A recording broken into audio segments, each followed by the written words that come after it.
freedom of faith and of conscience, freedom to profess a religious or philosophical creed shall be inviolable. That's Article 4 of the German Basic Law, guaranteeing freedom of religion. But how much of a big deal is religion in Germany these days? First of all, let's look at the stats. 55% of the population is Christian, around 5% Muslim, and less than 1% Jewish, Hindu or Buddhist. Around a third of the German population claims no religious affiliation. Within Christianity, it can be broken down as follows: 23 million Catholics, 21 million Protestants, and around 2.5 million other Christian denominations. The Church is often referred to as one entity, but there are marked differences between Catholics and Protestants in Germany, not least of all geographically. Was könnte diese Karte zeigen?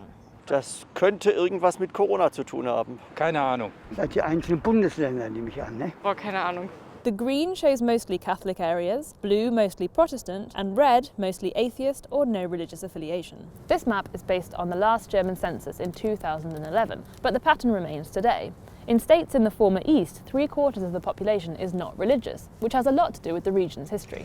Attempts at secularization during the Weimar Republic were felt particularly strongly in certain eastern states. And after World War II, aggressively anti-church government policies in the German Democratic Republic meant religion fell even more out of favour.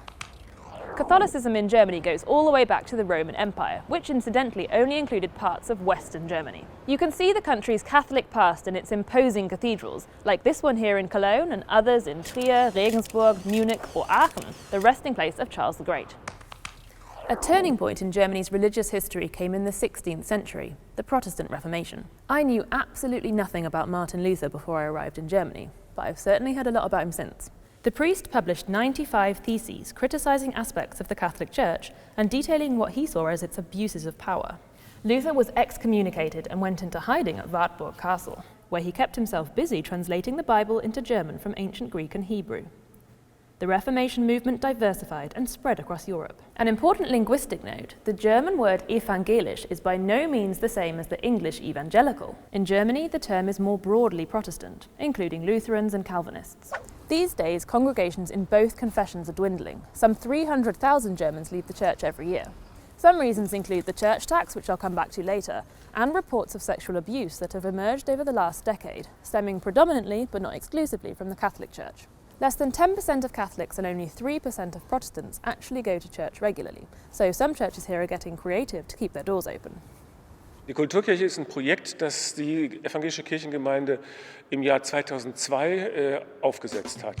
Es gibt Kabarett und Comedy, aber vor allen Dingen eben auch Musik. Sie bietet auf jeden Fall erstmal eine Höhe nach oben, 15 Meter sind das, glaube ich, bis zur Decke. Das macht schon was und auch die Architektur, die ja doch preußisch geprägt ist, die macht auch das ihre. Ist es ein Problem, dass immer weniger Leute in Deutschland in die Kirche gehen? Der Protestant an sich ist sowieso jemand, der nicht jeden Sonntag in die Kirche geht. So. Und trotzdem hält er sich zu seiner Kirche. Deswegen ist das auch gar nicht so ungewöhnlich, dass die Kirchen jetzt nicht so rasend voll sind. Was würde Deutschland verlieren, wenn die Kirche nicht mehr da wäre?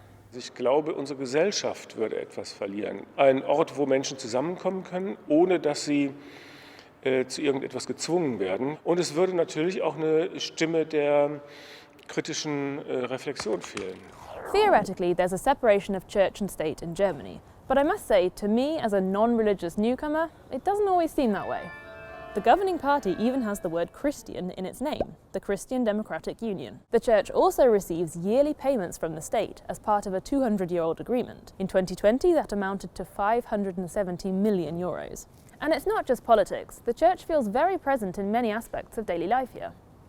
Public holidays are almost always based around the church calendar, like Christmas, Pentecost, All Saints' Day or Reformation Day, although these vary by region. The rule about keeping businesses closed on Sundays has its roots in Christianity, and any move to relax this law in recent years has been vehemently opposed by the church. The church owns a great deal of property, land, stocks, and even the odd brewery. It does a lot of charity work, and it runs schools, nurseries, and hospitals too.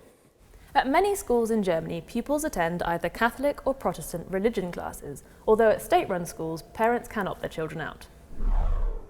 One area that has drawn criticism is the Church's exemption from certain labour laws. For example, even institutions that are entirely funded by taxpayers' money, but are run by the Church, can require employees to be Christian or forbid them from striking. Catholic hospitals can ban their staff from performing or providing information about abortions, or giving out the morning after pill. After the state, the church is the second largest employer in Germany, which means that having a religious confession can end up being an important consideration for job prospects, particularly in certain professions like medicine or education. Anyone working for the Catholic Church might end up being fired for leaving the church, getting a divorce, or coming out as gay. Then there's the part that probably surprised me the most when I arrived here: church tax. If you're officially registered as a member of either church, you'll pay church tax. It's processed by the government's finance department and passed on to the relevant church in your area. All officially recognised religions have the right to collect tax in this way, but not all do, and the vast majority goes to the two main Christian churches. In 2019, they received 11 billion euros this way. But what if you don't want to pay? Well, you can leave the church after a little bit of official paperwork, but this will affect your right in the future to work for the church, have your children baptised, be godparent to someone else's child, or get married in the church. So what do people here think? Does the church have too much influence over public life in Germany? Nein, das ist jedem selbst überlassen, wie den Einfluss zulässt oder auch nicht. Ich bin selbst Agnostiker.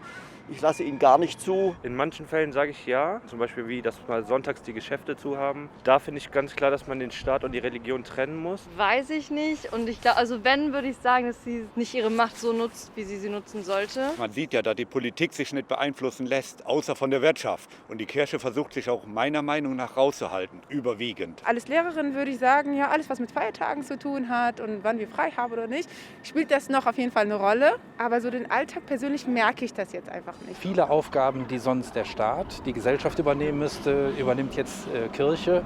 Caritas, alle Institutionen, die damit zu tun haben, Kindergärten, die würden ohne Kirchen hier in Deutschland nicht funktionieren. Die kriegen vom Staat so viel Geld und dafür machen sie für die Deutschen ein bisschen wenig, aber sie tun auch viel auf der Welt. Also man unterstützt die dritte Welt und so weiter und so fort. Das darf man auch nicht vergessen. Please let me know what you think below, and if you've got any more questions, post them in the comments too.